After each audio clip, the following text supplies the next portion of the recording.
Hello guys, আসসালামু আলাইকুম। তো আপনারা সারা ভালো আছেন না? আর আমি তো মতন ভাই ভালো আছি।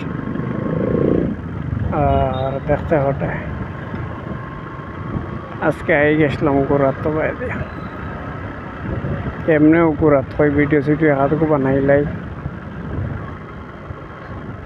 আর ভিডিও যদি দেখি যদি ভালো লাগে তে সবাই সাবস্ক্রাইব করিও, সবাই পাওয়া। আর সকালে দেখলাম তো রোদ নাই, বাট এখন বহুত বেশি রোদ দেখা যায়।